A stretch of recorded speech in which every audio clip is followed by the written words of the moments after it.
Hello everyone, welcome to Caroline Nutrition. This is episode 7, Cooking with Oil. I'm your host Ian Cath, and I'm the one with the interest and questions to help us have the best that food has to give, health, vitality and enjoyment. And to help us make some sense of all the information that's out there, I'm joined with Caroline Scott, nutritionalist and dietitian, and the person with the answers to your questions. Hello Caroline, how are you today? Yeah, good. Thanks, Ian. Good. Today we're going to be talking about oil. This was a topic I wanted to talk about because it is one thing, because I do love my cooking, that I get terribly confused about, and I do like to eat well and healthily, but I have often been very confused with the best oils and fats to cook with. I've very much bought into some things that I believe now are incorrect, and I would love to discuss them in detail. And do you reckon you can help us? Oh, definitely. This is a topic that comes up time and again, and it's something I've covered previously. And also, one of the reasons we wanted to have this conversation today was we actually had a request from a client and a listener to a previous podcast where he was asking about canola oil. So we decided that it was about time that we actually hauled out this subject again and had a good old look at oil and fat in your kitchen. Now, we're not going to be going down the path of using oils without heating them up, using them cold. We're going to be talking about cooking primarily here, aren't we? Well, we are, but we might be talking about them cold. We have to touch on that as well. But I want to separate that we're talking about fats and oils that we are cooking with, not necessarily those fats and oils to do with our health, our brain health, our cellular function. So we can talk about that at a later date, but I want to keep it really strictly to cooking today, because otherwise we'll go down so many rabbit holes, we'll never get it all finished. Yeah, it's a big topic, and I'm sure we could probably do a few episodes, not even just 2, about oils and fats. So can we cut to the chase and sort of talk about the fundamentals of what oils and fats are? Where do they sit? What are they? How does it all work? It's more than just the stuff that you cut off your steak. Yes. Okay. So every time I've reviewed this subject or presented on this subject, I warn people that, look, we have to do just a tiny little bit of basic chemistry first. And if we can get that knocked over and out of the way, it'll just help us to understand what we're going to talk about in just a couple of moments. So for me, I think let's cover where do fats come from. So fats, from a chemical point of view, so this is how they are created, how they are constructed. They are either called saturated fat, and we'll all be familiar with that term because that generally comes from animals and humans, and also, bizarrely, comes from coconut. Now, I know that's all a bit confusing for everyone, but and coconuts don't have eyebrows and that kind of thing, but the fat in a coconut is mainly saturated.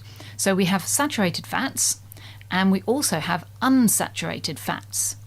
And the unsaturated fats generally come from vegetables or plant-based materials. So there are 2 different types of fat, and this is important and it will make sense later.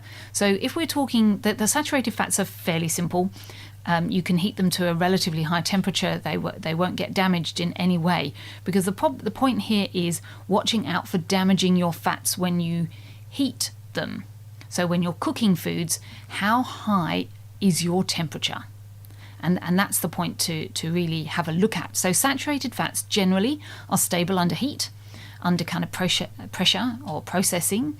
This makes them very reliable, and it makes them very predictable in your cooking and in food manufacturing, etc., etc. Now, unsaturated fats, and this is often where the problems come, unsaturated fats come in a different variety of unsaturation. So this is where just a little bit deeper, bear with me. So you've either got a whole bunch of chemical bonds. Just think about it like little Pac-Men all holding hands all in a line. You know those little blue Pac-Men that you used to have in the old kind of computer games? Well, if they were all standing in a line holding hands, on an unsaturated fat, there's going to be one or several of these little hands that are going to have a very weak link or a bond. And when you heat that fat or oil to a particular temperature, and each one is slightly different, those bonds break apart, and the heating itself creates a chemical reaction. and the bonds reform after they've been broken apart, and they can often reform in a way that is now quite toxic to the human body. And this is why we often call fats, you'll have heard this term before, trans fatty acids. You've heard that, I'm sure. I have. I've also heard of the term damaged fats. Damaged fats, yes, similar idea. So these things happen under heat and pressure. So you can buy a product off the shelf that has already been damaged because it has been processed to the point that the fat is hydrogenated. And I always say to people, think peanut butter. Generally, unless it's a really good quality health food store kind of peanut butter, it will be hydrogenated. So things like Sanitarium is a hydrogenated peanut butter, and the hydrogenation process makes this fat now not so great for us. The next one is homogenization, and a good example there is milk. I remember it well back in the 60s or 70s when we suddenly had no more cream floating on top of our milk. Yeah, exactly. And so what did they do with all that cream?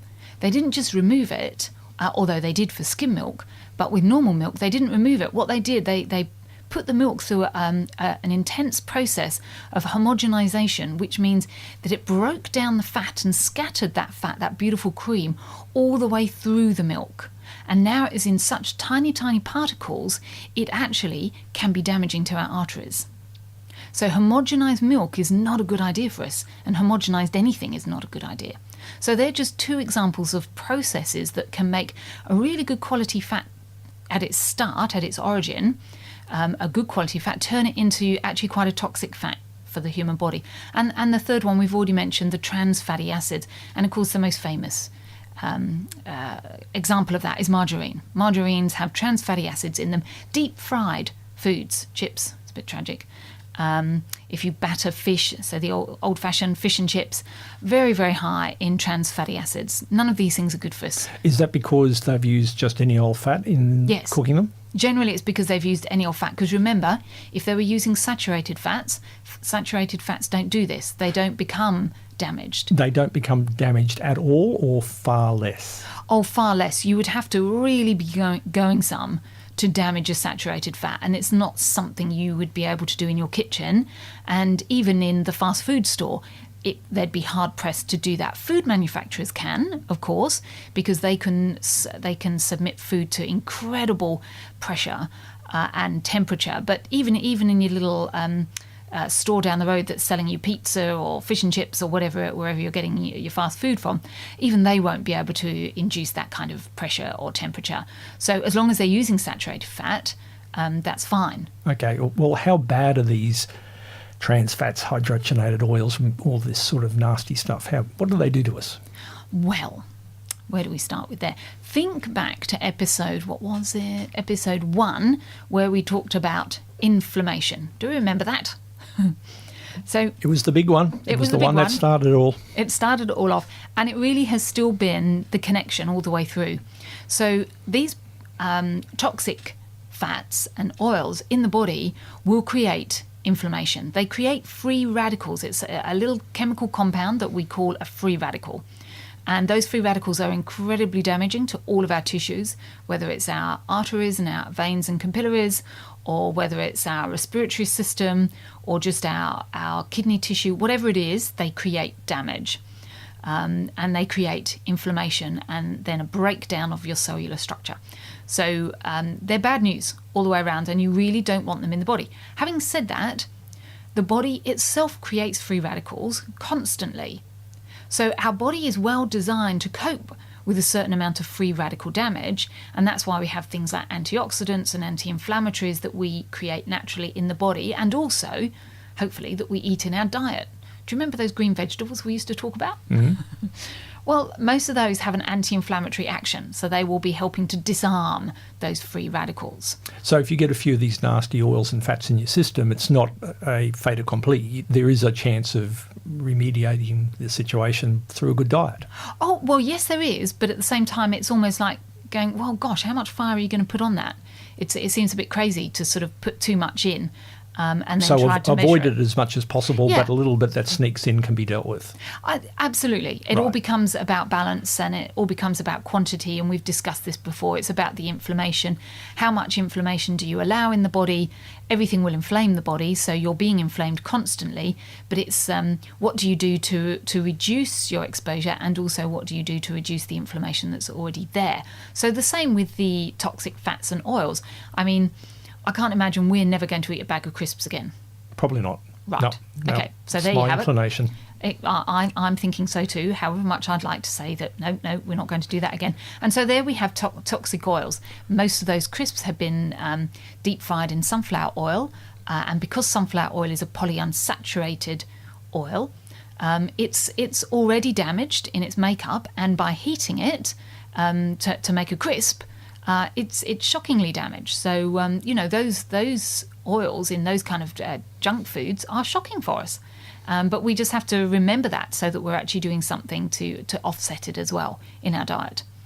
Okay, so this episode's about cooking with oil. Yeah. So what sort of oils and fats should we be using that survive, that we can get away with? If the old model basically promoted vegetable oils, stay away from the other stuff. Actually, I don't think so. I have to Correct me? disagree there. That I think the old model was very much the old model, which was probably the most correct model, was let's use natural foods and let's use saturated fats because they are the most stable under heat, pressure, etc., and the most reliable. Now, this looks like this is the kind of stuff that your mum, your grandma, your great-grandma would have had in her kitchen cabinet. So that's the very old model. The old model, yeah. Ghee, butter.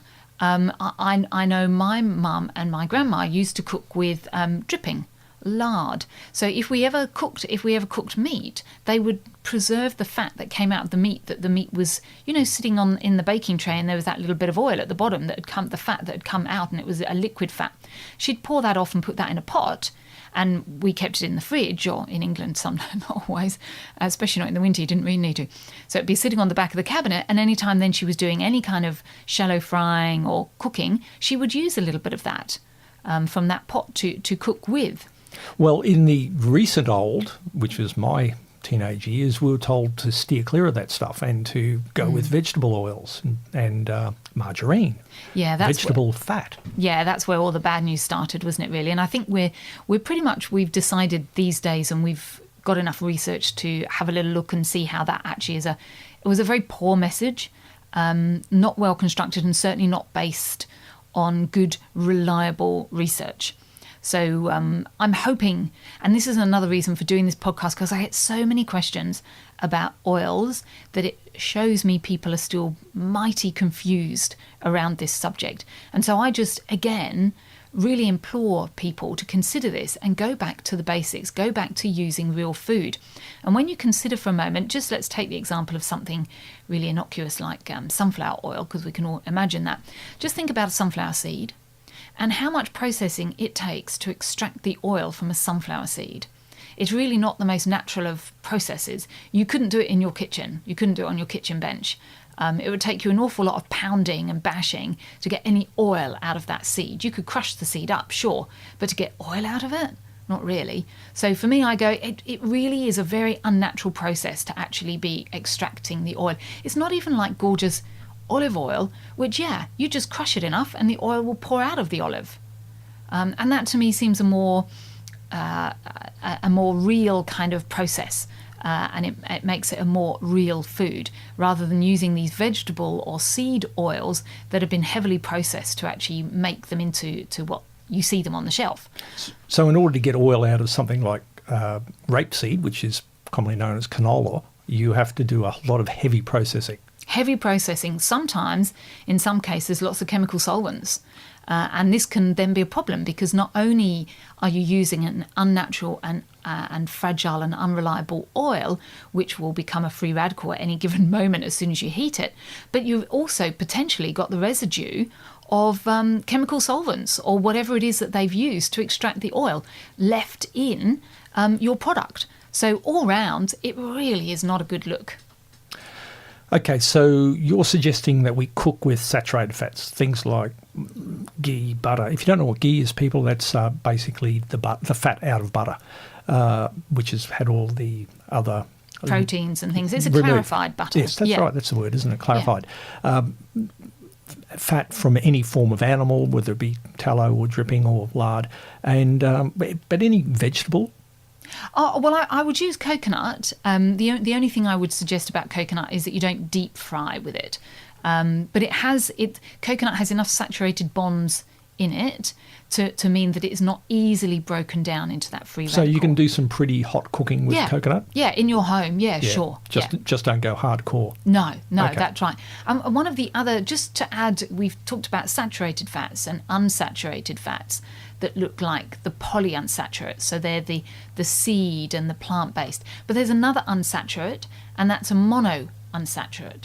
And that means that there's one bond, not a whole multitude of them, but one. So it means that these oils are not as unstable as some of the seed oils, like your sunflower, safflower, canola, but they're still, you need to be wary of them. So they're things like olive oil, coconut, avocado, macadamia. Now they can all be used very comfortably at a medium heat, but the trick is not to really overheat them. And one of the ways people always say, well, how do I know? How do I know what the temperature is? And I say, okay, so a neat trick, and this I got from working with chefs over the years, is don't allow the oil in your pan to smoke.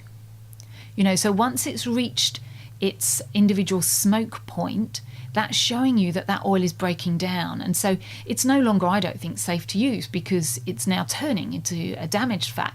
So you want to turn that heat down on the pan. I think a mistake that we commonly make is that we overheat our food and we cook with far too high a temperature. It's totally unnecessary. So practice turning the heat down. You don't need to get it as high as it is. Maybe we need to cook for a little bit longer at a lesser temperature so that we keep those, particularly if you're not going to use the saturated fats, to keep things safe. So you can use something like avocado oil to a particular temperature until it smokes. And the same with coconut and olive. I mean, there's a lot of controversy, I think, around olive oil. And you can use it to at least 180 degrees. Above that, it becomes very contentious as to whether that's good or not. So again, don't let it smoke and just turn the pan down. Turn it down. Okay, so we've got three basic groupings here by the looks of it. We've got the oils that we can heat to really high temperatures if necessary. We've got the oils that we can heat somewhat and get away with it. Are there oils, like the ones that you said that we shouldn't go near, safflower, sunflower, canola and the like, we can't heat those at all, you're saying, but are they still okay to eat? Look, I don't think so particularly. I mean, there are some that just shouldn't be. Even cold? I don't think they should be on the shelves. I mean, canola oil, cottonseed oil, Crisco, for heaven's sake. I don't think these things should be available for human consumption. Okay, so they're no good for heating, and we should be reaching back towards olive oil and avocado and stuff like that for even cold salad type ingredients, even though we're not talking about that today. That's right, because in the processing of these oils, to have got these oils onto the supermarket shelves, they have been damaged. Right. So and we this haven't is what even you're got saying. them to our kitchen yet. Yeah, this is what you were saying earlier about the seed oils are really difficult to process. Well, but there are some seed oils, things like hemp seed oil. Yeah. There are some seed oils out there, aren't there, yeah. that are supposed to be okay. Oh, look, and are actually very good for our health, as long as they have been processed so that they've been crushed in a very and extracted without chemical solvents, in a cold pressing. And these oils you'll generally find in the health food store or on one of those stalls in the market where people are very enthusiastic about selling them to you. And they're incredibly expensive. So things like your hemp seed, pumpkin seed, flaxseed oils, they're very good for us. They are high in omega-3 fatty acids, which is great for our brain. And we're talking about that on another podcast, not this one. But they're actually great for our health, but we must never, ever heat those. You just use those in your smoothies and make a salad dressing out of them and pour them over your salad or over your veggies cold. Those are, again, there are other examples of seed oils that, as long as they've been extracted properly and not cheaply, if you find these oils cheaply, they're damaged. There's Okay. no two ways about it. It's very expensive to extract them safely because they have to be, think about it, they have to be processed without any oxygen, without any light. I mean, it's just amazing. The equipment that you need to actually extract these oils and keep them beneficial is an expensive process. And heat helps to get oil moving, so Yeah. they've got to not use any heat Yeah, and all. that's right. So all precious. Yeah. Okay, so what you were just talking about then is the holy grail back 30 years, 40 years ago of polyunsaturated oils, which everybody swore by, which they turned into that Wunderkinder, as they say, of margarine, which we were all encouraged to consume instead of that toxic butter. Yes. What was going on there, Caroline? Why shouldn't we be eating margarine? It was created. I mean, you're opening a Pandora's box here. So you've created a food product that used up a whole load of waste from agriculture that wouldn't otherwise be used. So what better way to use up your waste and be paid for it as a farmer than turn it into a different product?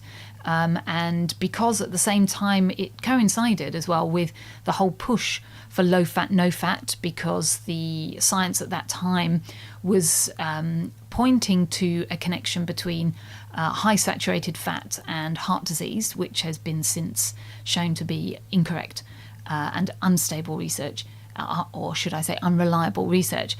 It came out at that point in time. So it was almost like an answer to that medical push for low fat, no fat. So the food industry was purely, creating an alternative for us because that's what we were looking for at the time. And that's kind of where it's come from, really. It was a big mistake right from the very start. But from a financial point of view, if you were one of the growers or one of the food manufacturers, it was an absolute boom. Fantastic. So it depends which perspective you're looking at it from, I suppose. Okay, so you swing around to Aunt Mavis's place and she pulls out a tub of margarine. You just steer clear? Oh, I do, personally. Yeah, it's a horrible, nasty, damaged fat, and I don't want that in my body. So, and what about the butter blends? Some of the butter blends that are out there nowadays? Yeah, well, it's a shame. I mean, they've been marginalised. And marginalised, that's again, cute. I think you need to steer clear of those. We want butter. And yeah, the annoying, inconvenient part of it is it's hard. And that's the point. It's saturated. So just take a little bit off the block and leave it out of the fridge or something. Or just get over it, put it on a hot toast so that it melts quickly. But seriously, yeah, we need to use the real thing rather than a make-believe. Again, it goes back to fundamentals. How does butter come out of the cream? It comes out as a lump of something hard. Yeah, it's a solid, that's right. Yeah, adapt it from that and you're changing things. Yeah. Step away from processing people. Yes. So we've done a quick overview there of fats and oils, basically three types. What we want to get stuck into is probably the saturated fats for cooking, and if we only want to use moderate heat or no heat at all, we stick with the monounsaturates, the olive oils and the ilk. What else is there to say about this topic? Well, I think, and this is, again, sometimes this isn't as popular as I wish it was. Even if you're going to stay with using some of your polyunsaturated oils, which I don't agree is a good idea, but if people were to do that because they feel more comfortable, and there's always a flavour thing in cooking, people really insist on this idea. Things have got to taste nice. Well, something like sesame seed oil. It's got a particular flavour. It's really powerful flavour enhancer in Asian cooking. Yeah, I get that. And so therefore, if you're going to really hang on to your oils and use them in a restricted way, please at least buy them organic. Because if they're organic, then at least they haven't been grown with a whole bunch of pesticides, which sadly aren't killed off in any of the processing. And so in a way, you're just mitigating the worst of things. So if you're going to do that, buy an organic sesame oil, buy an organic sunflower oil. Someone said to me the other day they will always use grapeseed oil because they like the fact it's so bland. And I pointed out to them that grapeseed oil is created from all of the rubbish, really, that comes from the wine industry. So and we know that they use a huge amount of pesticides on the vines. Not all of them, but the majority of them do. And the grapeseed oil, which is cheap as chips, is definitely going to have had all of this pesticide sprayed on it. So if you're going to do that, then at least make that commitment to getting it organically grown, so that you're reducing that exposure. That's what I would be suggesting. So this episode's been primarily about cooking, which has been the challenging part of dealing with fats and oils. But a lot of people actually try to avoid fat in their diet completely. What are we going to be talking about next? Well, what I'd love to talk about next is how we need to have fats in our diet. They're an essential part of our diet. They are actually an essential part of our body. They make up an integral part of our cellular structure. And without them, our cell integrity would very quickly be challenged and damaged. In fact, without enough fat, your brain can't create any kind of sensible, optimistic, upbeat thinking. So we are so dependent upon fat, but obviously upon the right fats, not upon the inflammatory fats for even for our neurology. It's really fascinating. So I'd love to talk about that next and cover the kind of fats and oils that the body wants and needs and is made of. So if your body is made of oil and fat, you've got to eat it because we become our food. So if our brain, I think I saw some stats, the dry weight is like 70% fat. So if you're not putting fat into your diet, how are you creating and turning over your brain cells? And the answer there is you're not. And I'm sure that this is also part of the plethora of dementia and Alzheimer's, is that we just do not have the diet right yet. And as well as brain problems being an inflammatory problem, it's because we don't have enough. Would you believe the good fats are anti-inflammatory?